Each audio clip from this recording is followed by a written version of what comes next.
2001, suddenly the media paid some interest, because then something appeared that was almost impossible to overlook. Right behind me is Britain's largest radio telescope, the Chilbolton Observatory.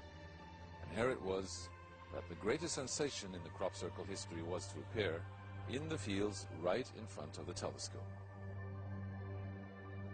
On the morning of 14th of August 2001, a formation was discovered which was different from any other previously seen. From the ground it looked like a tangled mess, wisps of crop spread around in no system. However, in the evening, with growing shadows, a picture appeared, unmistakably that of a face. That picture represented a whole new technique, a screen technique, the same that's used for printing a picture on paper. 3 days later, the face was joined by something that looked like a data strip. Rows of counters made out of standing and flattened crop. But soon an astonishing similarity is discovered.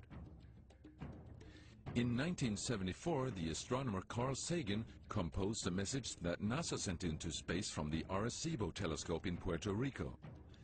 Binary figures which constituted a graphic code presenting key factors about humans and the planet we live on. 27 years later, an identical pattern appears in a crop field right in front of a similar radio telescope. However, on closer inspection, it seemed to show that the code contained some fundamental differences.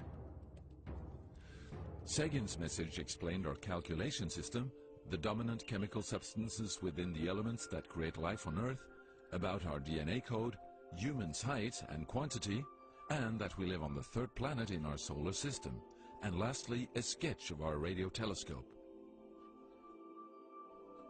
The message received described the same calculation system, but that silicon is most dominant in life forms in contrast to carbon. The drawing also clearly shows a humanoid figure with large head in relation to its body.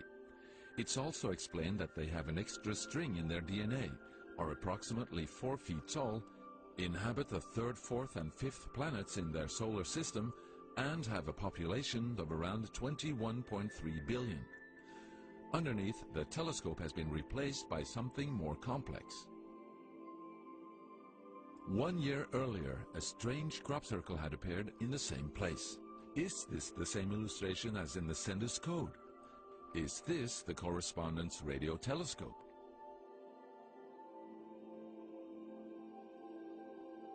If this is not an extremely clever and well-calculated joke conducted by humans, is it a serious response from an alien civilization? The Chilbolton crop formations really gave new life to the speculations of who is behind this. Is it aliens? Where do they come from?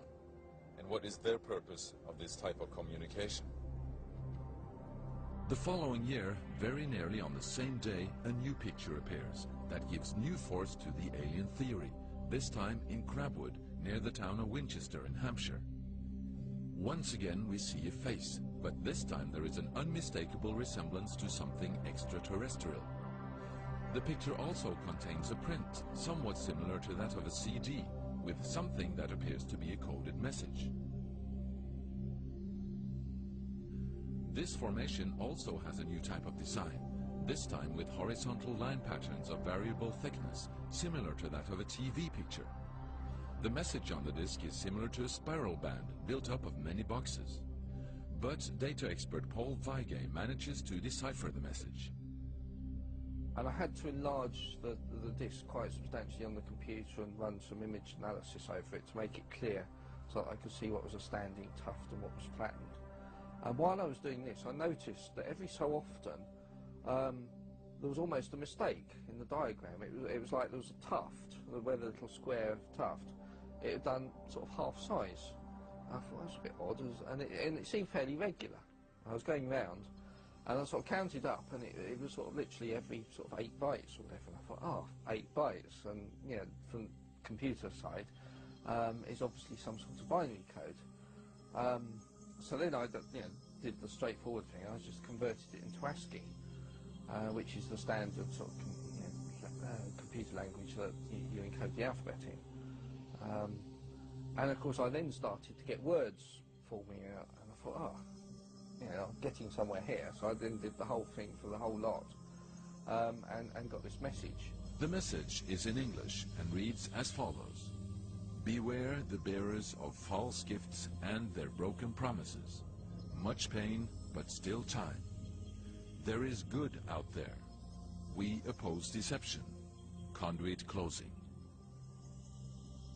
Many have been surprised by this message. Are there aliens with such faces that we should be aware of? Or is this a picture of the sender? Does this indicate the start of actual close contact with neighbors in the universe? My own, and this is only a hypothesis, belief about this, is that there's an effort of the extraterrestrials are gradually trying to communicate with us. A very slow process, giving us a lot of time to digest the fact that we may not be alone here.